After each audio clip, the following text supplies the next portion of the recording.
Ostali mi nejaké oškvarky, ale nechcelo sa mi z nich robiť klasickú oškvarkovú pomazánku a tak som ich použil do oškvarkových pagáčikov.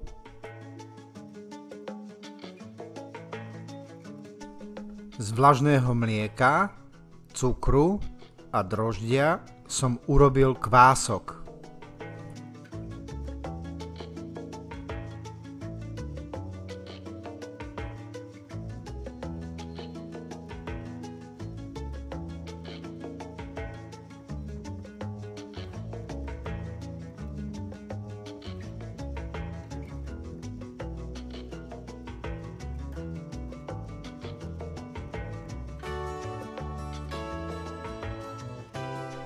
Do misy som nasypal 1 polievkovú lyžicu soli,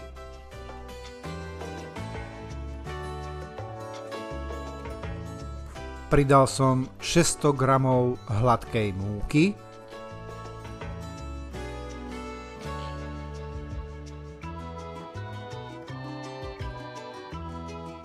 a múku so soľou som premiešal.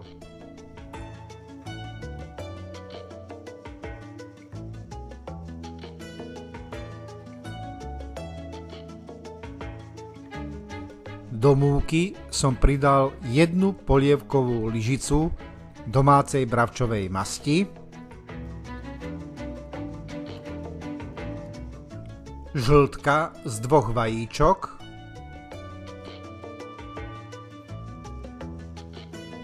...240 ml kyslej smotany,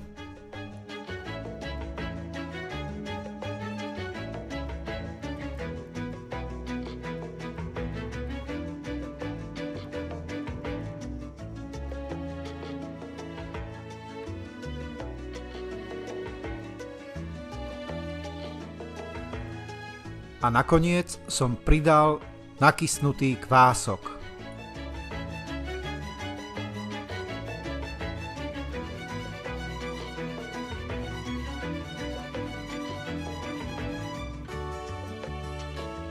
Všetky suroviny som nechal vymiešať do hladkého cesta.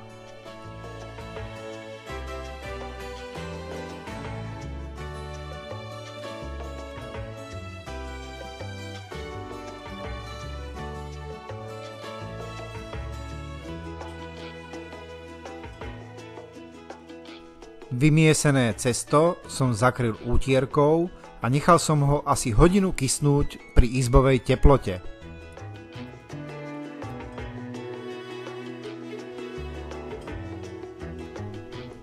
Kým kyslo cesto, nasekal som oškvarky na čo najmenšie kúsky.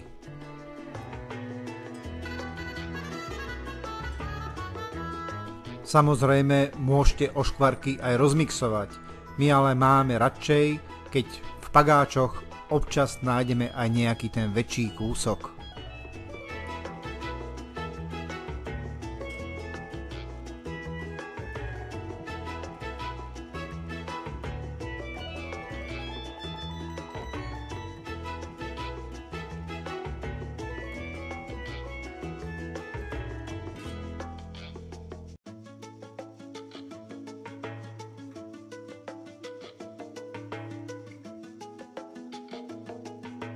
Na pracovnú dosku som nasypal trochu múky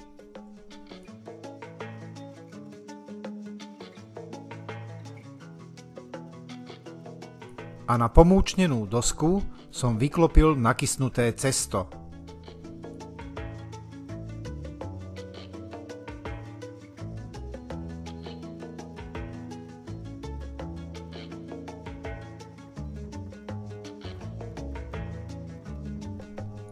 Cesto som rozvaľkal asi na 0,5 cm hrúbku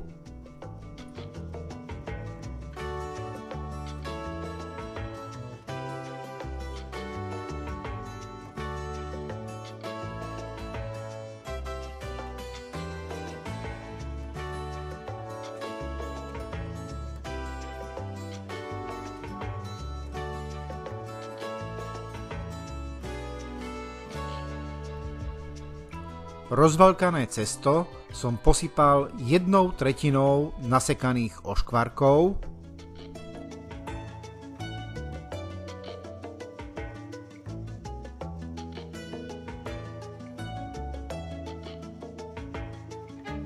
cesto som prehol po dĺžke z hora a z dola do stredu a potom zľava a sprava do stredu.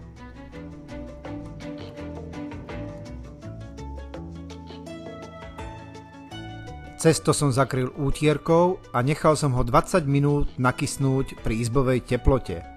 Po 20 minútach som cesto opäť rozvalkal na hrúbku asi 0,5 cm.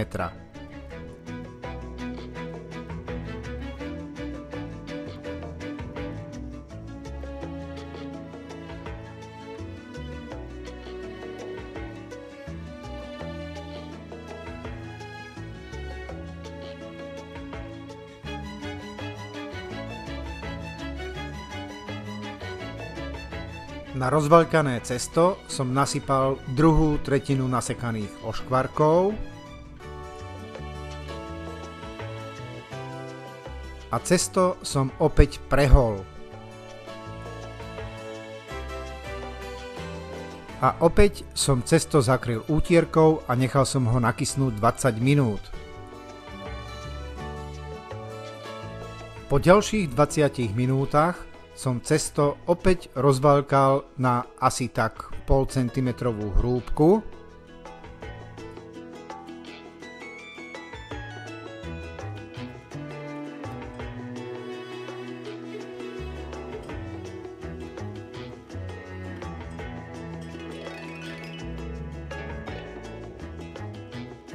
Na rozvalkané cesto som nasypal posledné oškvarky. Cesto som opäť prehol a nechal som ho kysnúť posledných 20 minút.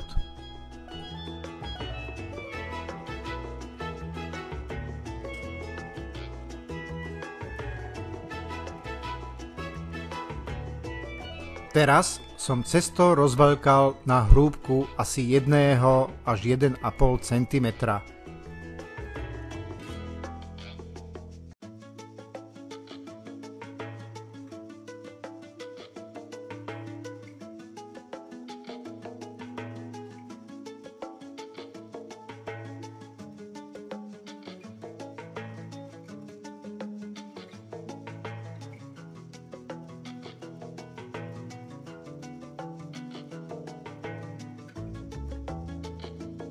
Vykrajovátkom som z cesta vykrojil pagáčiky.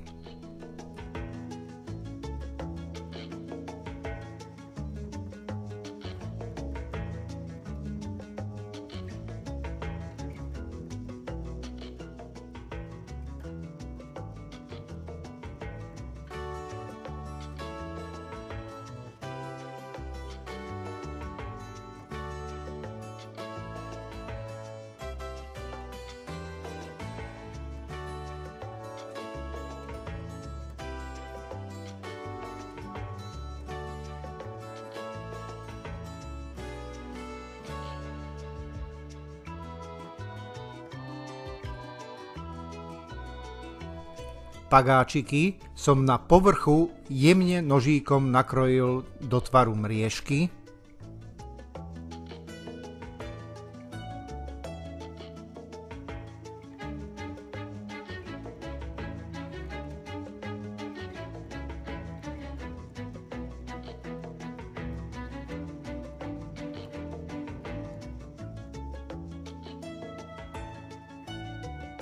Pagáčiky som potom uložil na plech vystlaný papierom na pečenie, prikryl som ich útierkou a nechal som ich 15 minút nakysnúť pri izbovej teplote. Po 15 minútach som povrch pagáčikov potrel rozšľahaným žlúdkom z vajíčka.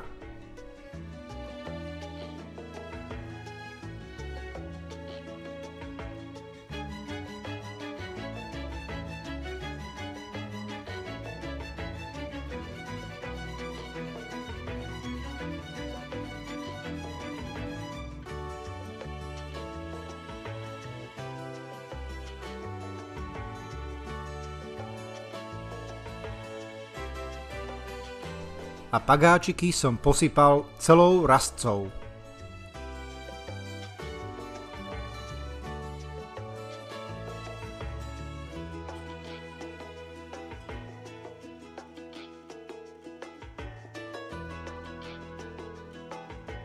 Pagáčiky som dal piecť do rúry rozohriatej na 180 stupňov a piekol som ich 20 minút.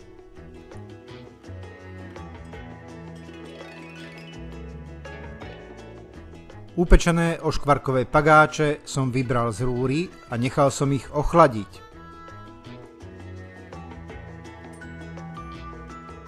No a toto bol môj recept na oškvarkové pagáče. No a nakoniec, ako vždy, vám zaželám už iba dobrú chuť.